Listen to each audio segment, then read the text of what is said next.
Hey guys, welcome back to my YouTube channel. I am Arlene August for those of you who are new here. This is my first real video, but let's start off by saying thank you so much to everyone who liked, commented, shared and subscribed. It means so much to me and I am really excited and super nervous to share what I have on my heart today. But let's get started. I posted a poll on my Instagram asking about people who feel like they have to seek out other people's approval, and the results are pretty interesting. For those of you who don't know how Instagram works, I can actually go back and look at who voted yes and who voted no, and one friend of mine in particular voted no, and she's one of my best friends. I've known her since grade 1 or grade 2, and yeah, she's really just one of those lifelong friends, and she is one of the most confident people that I know, and it's one of the things that I love the most about her. But I think that this kind of confidence is not something that happens overnight. I think it's something that you kind of have to work through and work on, and I want to share a little bit of my journey with you today. So I've titled the video Surviving Insecurity. When Darren and I started dating, it was a bit of an adjustment for me because Darren is 8 years older than me, and some of his friends are much older than him as well. So I found myself engaging with people that are over a decade older than me, and sometimes I found it a bit difficult finding my place in these circles and feeling like I belonged. And it wasn't anything that anyone had done or anyone had said that made me feel this way. I was just really insecure. I found myself kind of leaning more towards our younger group of friends at the time. People that were closer to my age, maybe a little bit older, a little bit younger. And I felt more comfortable there because I didn't feel like I had to prove anything to these people. And I had a couple of friends over during this particular time, and it kind of went up on Instagram and Facebook, and one of Darren's older friends I had mentioned to someone is like, oh, she was a little bit offended that I hadn't invited her and her family over to my home. And now with this group of friends, like when we visit with each other, it's a thing of we sit and gather and eat, and it's like a family affair, you know. And at the time I was living in my childhood home alone, and I didn't feel confident enough to invite these people that were really established and had kids that were a little bit older, and they had a beautiful home, and every time we went over there they hosted us so beautifully, and I felt like I couldn't do that.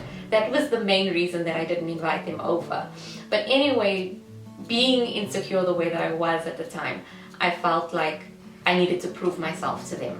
So even though half of my house didn't have furniture and the paint was sort of peeling off the walls and the garden was untidy, I thought, okay, let me invite them over, invite them into my home, make a meal after church on a Sunday, and we did that.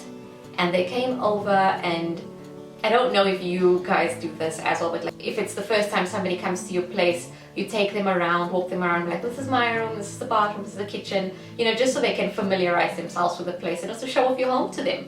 And they did this. So we walked around and I showed them the rooms and that kind of thing. And I felt so awkward and embarrassed because I felt like my place wasn't up to scratch, you know.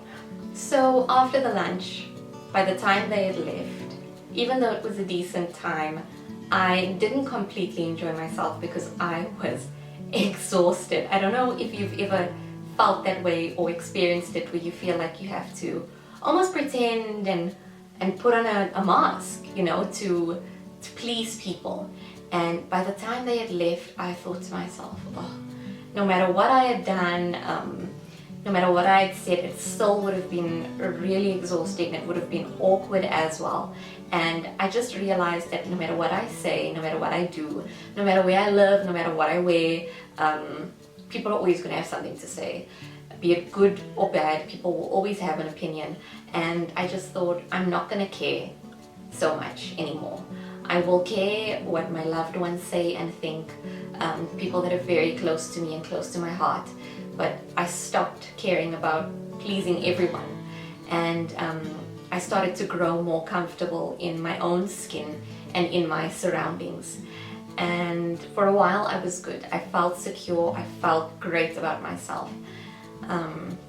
Fast forward to more recent times, particularly this past year, over the past couple of months, I found myself in a really tough and tender season. I just felt like I was losing so many people that were close to my heart, really, really good friends, and I felt like I was in the thick of it. I was in the thick of a really hard season, and a lot of things were going on around me, and I felt really lonely.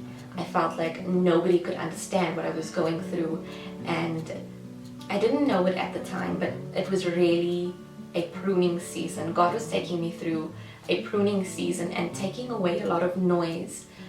He was quietening it down for me so that I could hear his voice, and I can appreciate that now, but during that time it was so hard for me to accept and even realize.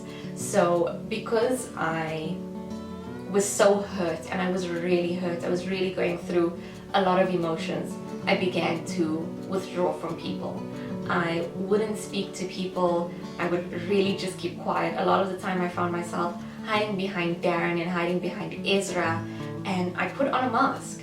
And it's one of the things that I really hate. I hate putting on a mask, and it wasn't that I was hiding who I really am. And it wasn't that I was hiding my true self. But what I was hiding was the real hurt that I was experiencing. And I just felt like I didn't want to interact with anyone new or anyone, period, because I wanted to work through this hurt and really overcome it. Even though I had the best intentions, I found myself growing cold, and I felt like I wasn't kind. My heart wasn't kind. My heart was cold, and I was completely closed off to people.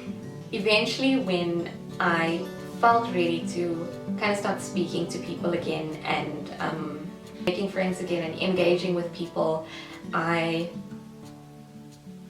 unconsciously did this thing where I would seek the approval of people. I wanted people on my side. I wanted people to know my side of the story.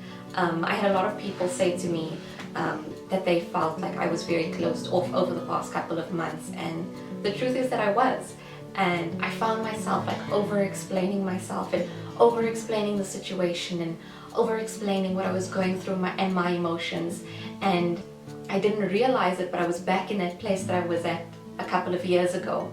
And I thought to myself, I really need to get back to God, because God is the only thing and the only person that really gets me through, and that gives me the self-confidence that I need, and that gives me the acceptance that I need. And you know, after a lot of reflection and really thinking about this thing and how I got to this place that I was at, I realized the root. And I know that for me, the thing that triggers me to feel like I'm lacking self-confidence and I need people to accept me is the feeling of abandonment. And I know that now, moving forward, that was a new lesson for me. But while I was thinking about this and reflecting on it, I was reminded of a scripture in Hosea 2 that I had studied last year. God instructs Hosea to tell Israel, who he sees as his bride and he sees as his wife, to take off the mask, take off the makeup, take off the prostitute's clothing that she's wearing, because he's not about that. He's not about the facade, he's not about the smoke and mirrors, he's not about the fakeness, you know. And I was being fake for a long time. I was hiding behind Ezra, I was hiding behind Darren, I was hiding behind my hurt, and I really decided that I'm going to lay this thing down at God's feet and really work and overcome it again. All he wants is for you to take off the makeup and take off the mask and reveal who you really are to him, because he can only work with who you truly are. I realized that God wanted to see me, and he wanted to know me, and he wants to love me. And it's exactly the same thing with you. He wants to know you, he wants to love you, he wants to see you, and he does see you, but he needs you to come to him truly, openly, and completely naked. And I can tell you now, if you take whatever it is that you are wrestling with and give it to God and lay it at the feet of Jesus and make the conscious decision not to pick it up again. Because I think the mistake that a lot of us make is we're like, okay, Lord, I'm going to leave this for you, and the next morning we wake up and we pick up that worry again. But if you make the conscious decision to really, really leave it at God's feet, you will see a massive difference in your life, in your heart condition, in the condition of your mind, the condition of your relationship with God. And I saw that when I truly took my worries and my burdens to God. I saw a big difference in my heart. I found myself a lot more open again. I found myself being kind again, and I had asked God for the strength to help me to be kind, help me to be loving, and He really helped me with that. And I find myself walking in these things again. I realized that all God wants is everything that you have. He wants the hurt, He wants the pain, He wants the insecurity, He wants the lack of self-esteem, He wants the love, He wants the laughter, He wants the best and the worst part of you, because that's how much He loves you, and that's how much He loves me. And in Hosea 2, there is a beautiful picture of just how much God loves us, the way a husband loves a wife, and more importantly, the way a husband loves a cheating wife. It's easy to love a good wife, but it's not so easy to love someone that is unfaithful to you. On that day, I will make a covenant with all the wild animals and the birds of the sky, and the animals that scurry along the ground, so they will not harm you. I will remove all weapons of war from the land, all swords and bows, so you can live unafraid in peace and in safety. I will make you my wife forever, showing you righteousness and justice, unfailing love and compassion. I will be faithful to you and make you mine, and you will finally know me as the Lord.